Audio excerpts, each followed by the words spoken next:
Ethan McGrath had lived on the wide plains for so many years that silence had become his closest companion.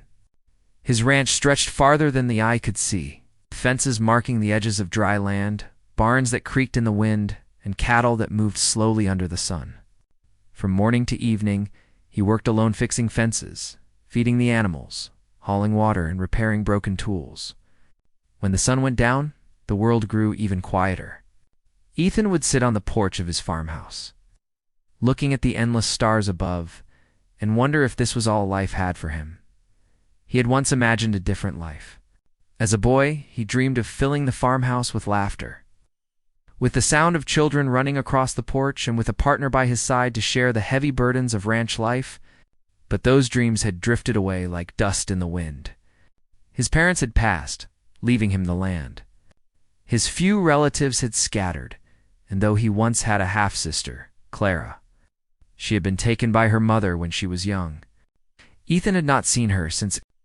Over the years, he had buried his longing for family under the weight of work. But loneliness was a burden that grew heavier as time passed. It was in the middle of one long winter that Ethan made a choice he had never thought he would. After reading an advertisement in a local paper, he decided to send for a mail-order bride. It was not something done lightly, but in the small towns of the West, many men like him had done the same. He wrote a careful letter to the service, offering honesty, hard work, and the promise of land and a steady life. He signed the contract with hope in his heart, knowing that somewhere out there, a woman might be willing to join him in this lonely world. The days that followed were filled with an energy he had not felt in years. Each morning, as he saddled his horse or mended the broken gate, he thought of the woman who might soon ride beside him. At night, he imagined her sitting across the table, perhaps laughing at his simple jokes, perhaps humming as she worked with her hands. For the first time in years, he felt like life might hold a second chapter for him. The weeks passed slowly, but Ethan never gave up waiting. When word finally arrived that the stagecoach would deliver his bride, he prepared himself and his ranch as if for an honored guest. He swept the farmhouse, cleared the table, and even polished the old wooden chairs that had grown dusty from years of disuse. He shaved carefully that morning, a rare act for a man who usually worked with dust on his face, and stood straighter than usual as he walked out to meet the coach. The sound of the stagecoach wheels reached him before he saw it. His heart pounded in his chest as he stood by the wooden gate. The horses slowed, the driver shouted, and the coach came to a stop in a cloud of dust. Ethan wiped his hands nervously on his trousers, his breath caught between hope and fear. The door opened, and he stepped forward, ready to see the woman who might become his partner, his wife, the new heart of his ranch. But what he saw left him frozen in place. It was not a stranger stepping down, not the woman he had pictured 100 times in his mind. Instead, it was a face he had not seen in over 15 years, yet one he recognized in an instant. Clara, his half-sister. Her eyes widened as she looked at him, and for a moment both stood in silence, caught between disbelief and memory. She held a small leather bag in one hand, and in the other, the very contract he had signed for a bride. The paper, folded neatly, looked out of place in her hand. "Ethan," she said softly, her voice carrying a mix of surprise and caution. He could barely find words. "Clara, what are you doing here?"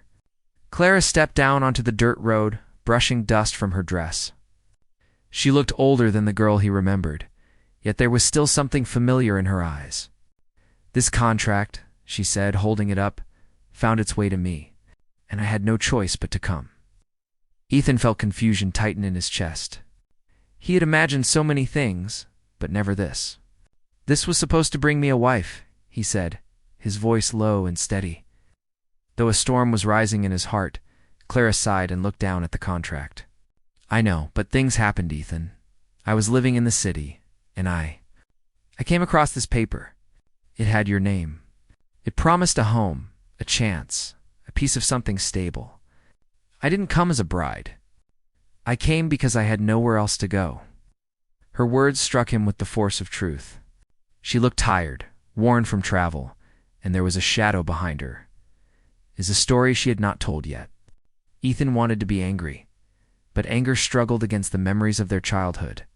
Though they had shared little time together before her mother left, she was still his blood, his sister. 15 years, Ethan said slowly, his voice thick. And now you show up.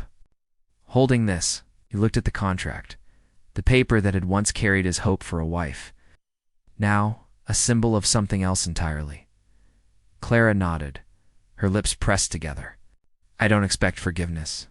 I don't even expect welcome. But I couldn't stay where I was. I thought maybe you'd let me stay here, at least until I can find my feet again. Ethan turned his gaze toward the ranch house in the distance. For so long, he had wanted companionship, a partner to share his burden. Now he was faced not with a stranger ready to start a life with him, but with the sister he barely knew, carrying secrets and troubles he did not yet understand. The silence stretched between them, broken only by the restless snort of the horses and the creak of the stagecoach wheels. Finally, Ethan spoke. This wasn't what I planned, Clara. This wasn't what I hoped for. Her eyes softened with sadness. I know, she whispered. But maybe it's what was meant to be. Ethan didn't answer. He only nodded toward the farmhouse. Come on, he said at last. You look tired. We'll talk inside. As they walked toward the ranch house, Ethan felt the weight of uncertainty settle on his shoulders. His dream of a bride had slipped away in an instant, replaced by questions, memories, and the presence of a sister who carried both hope and trouble in her shadow.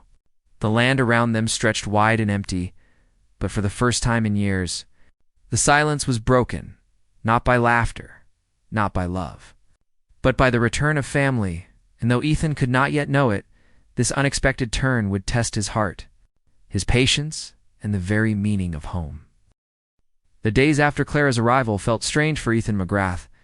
The ranch that had long been a place of silence now carried the sound of footsteps other than his own. For years he had grown used to the creak of the old farmhouse floors, the scrape of his boots on the porch, and the steady rhythm of cattle lowing in the distance. Now there was another voice in the house, another pair of hands moving things around, and another shadow crossing the rooms that had once stood empty. At first, Ethan was uneasy. He did not know if he could trust Clara. She had appeared suddenly, carrying the contract that was supposed to bring him a wife, and though she had explained her reasons, her words left many questions unanswered. Still, he could not turn her away. She was his sister, half-sister maybe, but still family, and something deep inside him would not allow him to send her back out into the uncertain world. Clara tried to make herself useful right away. On the first morning, Ethan found her in the kitchen, rolling up her sleeves and preparing breakfast. The smell of warm bread filled the air, something Ethan had not enjoyed in years, as he usually ate simple meals of beans, meat, or whatever was quick to prepare after a long day of work. I remember Mother used to bake, Clara said with a small smile. I thought I could bring back a little of that here. Ethan only nodded, though he could not deny the comfort he felt in having a warm meal waiting for him before he rode out to the pastures.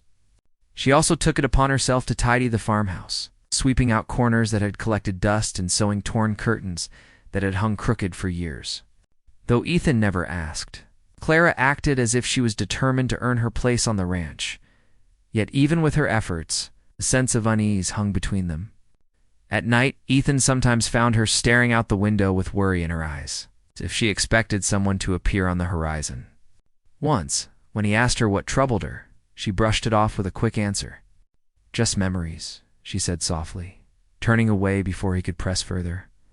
One evening, as the sun dipped low and painted the sky with orange light, Clara finally revealed more of her story. They sat on the porch together, a quiet breeze moving across the grasslands. Clara's hands trembled slightly as she held the contract. I wasn't fully honest with you, Ethan, she began, her voice low. I didn't just come here because I had nowhere else. I came because I was running. Ethan turned his head sharply. Running from what? From people I crossed paths with in the city, Clara admitted. I worked for a family there. I thought I could trust them, but they weren't honest. They borrowed money, and their debts fell on me when they disappeared. The men they owed came after me, thinking I had what they wanted. I didn't. All I had was this contract. When I saw your name, I thought, maybe, just maybe I could start over here, safe from them. Ethan felt a heaviness settle over him. For years, he had fought only the land and the weather, never men with dangerous intentions. "And you think they'll follow you here?" he asked quietly. Clara lowered her eyes. "I don't know. But I couldn't take the chance of staying in the city. They knew where to find me. Out here, maybe they'll forget. Maybe they'll never come this far." Ethan leaned back, staring out at the open land. He had wanted a bride, someone to help ease the weight of loneliness. But instead, he had been given a test he had not expected: his sister in trouble. A past that could spill into his quiet life. And a contract that had become both shield and burden. Still, something inside him refused to turn away. The following weeks tested both of them. Clara threw herself into ranch life, learning how to mend fences, fetch water, and even ride out to check the cattle. Though she was not as strong as Ethan, she made up for it with determination. There were moments when her laughter surprised Ethan, reminding him of the girl she had once been, chasing him in the fields when they were children. Slowly, he began to feel a bond growing between them. Though the shadow of her confession lingered, it was late one afternoon when trouble finally found them. Ethan was repairing a gate at the far end of the ranch when he saw dust rising on the road. Two riders approached, their horses kicking up dirt as they drew nearer. Even before they reached the gate, Ethan sensed something was wrong. Their eyes were sharp, their movements tense, and when they dismounted, their questions came quickly. "We're looking for a woman," one of them said, his tone rough. "Name's Clara. Heard she might have come this way." Ethan stood tall, his jaw set. "This is my land," he replied evenly. "And you've no right to question me here." The men exchanged glances, one of them smirking. "We've got reason to believe she's here. She owes someone. Debts don't vanish just because a person runs west." Ethan's hand tightened around the wooden gate. "If you've got business, take it to the law. But if you step foot past this fence without my say, you'll regret it." His voice carried a steady strength. The kind of strength that came from years of standing alone against storms and hardship. The men glared. But after a long pause, they mounted their horses again. "We'll be back," one of them warned. "No one hides from us forever." That night, Clara wept quietly when Ethan told her. "I never wanted to bring this here," she said through tears. "I thought I could escape it. I thought maybe we could start fresh." Ethan placed a hand gently on her shoulder. "You're my sister," he said firmly. "And no matter what, this ranch is your home now. We'll face whatever comes together." From that day forward, Ethan grew more watchful. He kept his rifle near the door and his eyes sharp on the horizon. Clara, too, became more cautious, but she also grew stronger, helping Ethan with the cattle, repairing the barn, and proving herself as more than a guest. The two of them worked side by side, and slowly. The distance between them faded. When the men returned weeks later, they found a different scene. Ethan was ready for them, standing tall with Clara by his side. They demanded once more for her to come with them, but this time Ethan refused, with unshakable resolve. "This land is ours," he said, "and no piece of paper, no threat, and no debt will take her from here." His voice carried across the plains like thunder. The men, realizing they could not break him, finally turned and left for good. Clara stood trembling beside him, relief flooding her face. "I don't deserve this kind of loyalty," she whispered. Ethan looked at her steadily. "Your family, and that's enough." In the weeks that followed, the ranch slowly returned to its rhythm. The danger had passed, but the bond between Ethan and Clara had grown unshakable. Though Ethan's dream of a mail-order bride had vanished, he discovered something greater. In protecting Clara, he had rediscovered the meaning of home, not as a house filled by strangers, but as a place where families stood together against the world. For the first time in years, the ranch no longer felt empty. Laughter echoed through its halls, and though their lives would never be easy, they faced them together.